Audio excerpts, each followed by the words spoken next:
Fee reimbursement బకాయిలు విడుదల చేయాలని డిమాండ్ చేస్తూ ప్రైవేట్ ఉన్నత విద్యా సంస్థలు చేపట్టిన నిరవధిక బంద్ రెండవ రోజు కొనసాగుతోంది.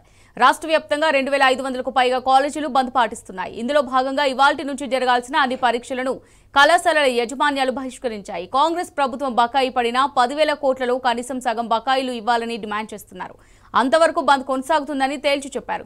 ఈ మేరకు ఈ నెల 8న ఎల్బీ స్టేడియంలో 30,000 మంది టీచింగ్, నాన్ టీచింగ్ స్టాఫ్తో భారీ బహిరంగ సభ నిర్వహిస్తామని ఉన్నత విద్యా సంస్థల సమైక్య ఇప్పటికే తెలిపింది. ఈ నెల 11న 10 లక్షల మంది విద్యార్థులతో లాంగ్ మార్చ్, చెలో సెక్రటేరియట్ కార్యక్రమానికి పిలుపునిచ్చింది.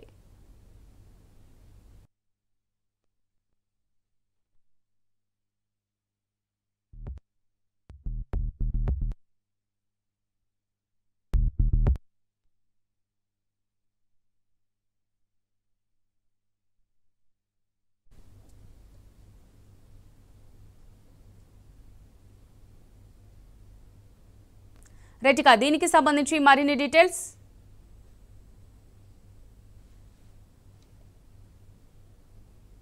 ఫీజు రియంబర్స్మెంట్ బకాయిలు విడుదల చేయాలని డిమాండ్ చేస్తూ ప్రైవేట్ ఉన్నత విద్యా సంస్థలు చేపట్టిన నిరవధిక బంద్ రెండవ రోజు కొనసాగుతోంది. రాష్ట్ర వ్యాప్తంగా 2500కు పైగా కాలేజీలు బంద్ పాటిస్తున్నాయి. ఇందులో భాగంగా ఇవాల్టి నుంచి జరగాల్సిన అన్ని పరీక్షలను కళాశాలల యాజమాన్యాలు బహిష్కరించాయి. కాంగ్రెస్ ప్రభుత్వం బకాయి పడిన 10,000 కోట్లలో కనీసం సగం బకాయిలు ఇవ్వాలని డిమాండ్ చేస్తున్నారు. దీనికి సంబంధించి మరిన్ని డీటెయిల్స్ మా రిపోర్టర్ మహేష్ అందిస్తారు. మహేష్. అమూల్య, పెండింగ్ ఫీజు రియంబర్స్మెంట్ బకాయిలు విడుదల చేయాలని డిమాండ్ చేస్తూ రెండో రోజు ప్రైవేట్ కాలేజీల నిరవధిక బంద్ కొనసాగుతోంది. రాష్ట్ర వ్యాప్తంగా 2,500కు పైగా కాలేజీలు నిరవధిక బంద్లో పాల్గొంటున్నాయి. అన్ని కాలేజీలు కూడా తాళాలు వేసిన పరిస్థితి కనిపిస్తా ఉంది.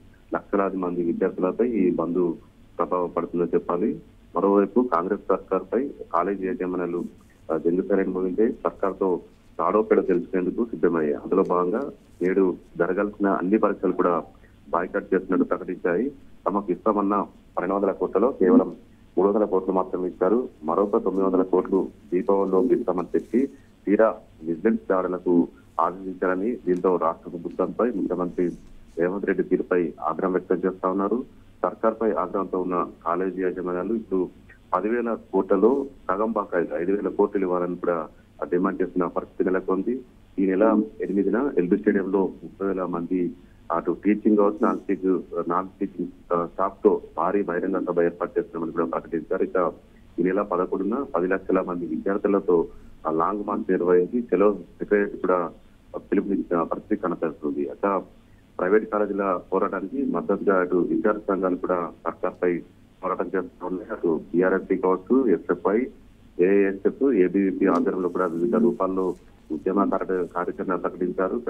నిన్న అటు ఎస్ఎఫ్ఐ నేతలు మందిరాలతోని మంత్రుల క్వార్టర్స్ కూడా ముట్టడించిన పరిస్థితి కనిపిస్తా ఉంది. ఇక నేడు బీసీ విద్యార్థి సంఘాల ఆధ్వర్యంలో ఇటు ఉన్నత విద్యా సంస్థల హైయర్ ఎడ్యుకేషన్ కూడా ముట్టడించేది కూడా సిద్ధమవుతున్న పరిస్థితి కనిపిస్తా ఉంది. మొత్తం ప్రభుత్వం కూడా ఫీజు రియంబర్స్మెంట్ బకాయిలు చెల్లించే వరకు కూడా తమ పోరాటం కొనసాగుతుంది అంటే అటు కాలేజీ యాజమాన్యాలు కావచ్చు, ఇటు విద్యార్థి సంఘాల నేతలు కూడా స్పష్టం చేస్తున్న పరిస్థితి నెలకొంది.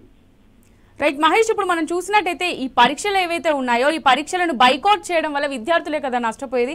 ఎందుకని రేవంత్ ప్రభుత్వం విద్యార్థుల పట్ల ఇంత నిర్లక్ష్యంగా వ్యవహరిస్తుందంటారు?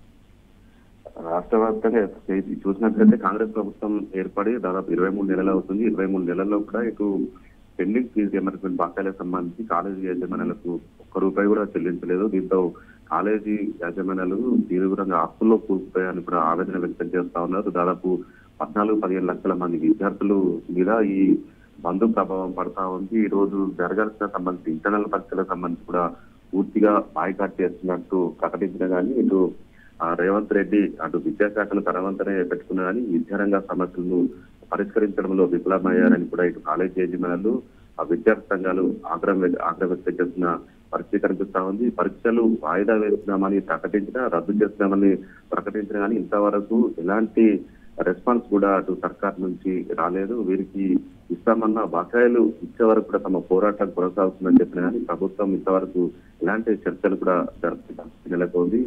అటు కాలేజీ యాజమాన్యాలకు మద్దతుగా విద్యార్థి సంఘాలు కూడా పోరాటం చేస్తున్నాయి. దాదాపు 14-15 లక్షల మంది విద్యార్థుల జీవితాలతో సర్కారు అటు సర్కారు వారి జీవితాలను అయోమయాన్ని గురి చేస్తుందని కూడా ఆగ్రహం వ్యక్తం చేస్తున్న పరిస్థితి కనిపిస్తా ఉంది. విద్యార్థుల జీవితాలతో సర్కారు చెలగాట మాడుతుందని కూడా విద్యార్థి సంఘాలు కూడా ఆగ్రహం వ్యక్తం చేసిన పరిస్థితి కనిపిస్తా ఉంది. ఏ రోజు పరీక్షలు జరిగే సమయంలో ఇటు ప్రభుత్వం నుంచి కనీసము ఆ చర్చలకు పిలిచి వారి డిమాండ్లు నెరవేర్చాలి, కానీ వారితో ఎలాంటి సంప్రదింపులు జరగకుండా ఇటు విద్యార్థుల జీవితాలతో ఆటాడుకోవడం ఏంటని కూడా విద్యార్థి సంఘాలు ఇటు ప్రైవేట్ కాలేజీ యజమానులు కూడా ఆగ్రహం వ్యక్తం చేస్తున్న పరిస్థితి కనిపిస్తుంది. ఇక కాలేజీ యజమానులు చూస్తే అటు తమ సిబ్బందికి వేతనాలు ఇచ్చే పరిస్థితి లేదు, కొన్ని రెంటెడ్ బిల్డింగ్లు కూడా నడుస్తున్నాయి, వాటికి రెంట్ కట్టే పరిస్థితి లేదు. గత కొద్ది రోజులుగా తమ సిబ్బంది కూడా ఇటు ఉద్యోగాలు టీచింగ్ ఉపాధ్యాయులకు సంబంధించి కూడా అటు జీతాలు రాక ఇబ్బంది ఎదుర్కొన్నారు, అటు జాబ్ కూడా మానేస్తున్నారు, జాబ్ కూడా తగ్గిపోతుంది. కూడా కొంత ఆందోళన కూడా వ్యక్తం చేస్తున్న పరిస్థితి కనిపిస్తుంది. ఇప్పటి వరకు అప్పులు తెచ్చి కాలేజీను నడిపిస్తున్నాము, ఇక్కడ నుంచి మాతోనే కాదు అటు మాకు కావాల్సిన 10,000 కోట్లలో సగం బకాయిలు ఇవ్వాల్సిందని కూడా కాలేజీ యజమానులు పట్టుబడుతున్న పరిస్థితి నెలకొంది. Thank you Mahesh.